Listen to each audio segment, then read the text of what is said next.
day and welcome to this episode of the Sanlam Investments Fast Fund Fact Series. With me is Melville du Plessis, Portfolio Manager, part of the fixed income team at Sanlam Investment Management. Melville, you know the drill. I want the facts, I want them fast. Are you ready for this? Yes, well, not that I have a choice, but yes. All right, first quick question. What are the three available funds in this SIM fixed income stable? So, well, I mean, we have a number of funds available, but the three funds that I'll be speaking to today are the SIM Enhanced Yield Fund, SIM Flexible Income Fund, and the SIM Active Income Fund, which are the three unit trusts that I'm held accountable for, where I'm portfolio manager. So feel free to fire questions on any of those three. Great. Active income, flexible income, what are the main differences between these funds? A good question. So I think it bears highlighting a few times, but in short, both funds are unit trusts. They sit in the South African multi-asset income space.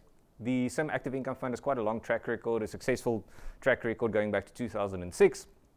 But it's always only been a local-only savings vehicle, which we wholeheartedly stand behind. Fantastic vehicle. Investors know what they get. It's our best investment view on local fixed income assets, and it's an emphasis on high risk-adjusted returns. Again, I think clients are quite familiar with that fund. During the past year, we of course launched the SIM Flexible Income Fund, which does what it says. It's more flexible in its approach. Essentially, it allows us to execute on and invest in whatever the category allows. So we don't have any self-imposed limits, such as limits of not taking offshore exposure. And we do endeavor to also include listed equity securities into the portfolio, which have a good valuation underpinned to them and a income yielding component to them as well. Great. So you mentioned that flexible income can invest in international assets. What does the offshore component consist of?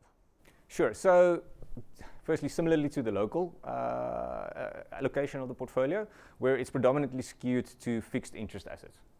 It is still an income fund. It's still predominantly fixed interest securities which we invest in.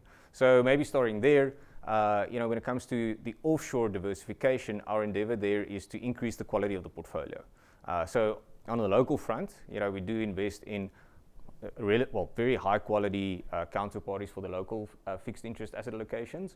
However, when you look at it from a global perspective or with a global lens on, South Africa, the sovereign is sub-investment grade, BB rated as per extension, then the vast majority of the local issuers in the local space. So it's really our emphasis on the offshore fixed interest allocations is to just increase the quality of the portfolio a bit, which de facto should give you a better risk-adjusted return outcome, not from a daily vol measurement perspective, but really from a fundamental perspective, so to speak.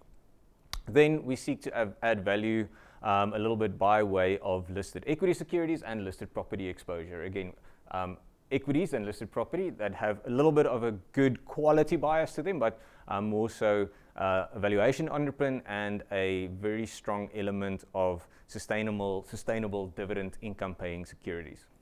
Melville, thank you very much. I think you said a lot in a short space of time. Thank you to our audience for joining us for this episode.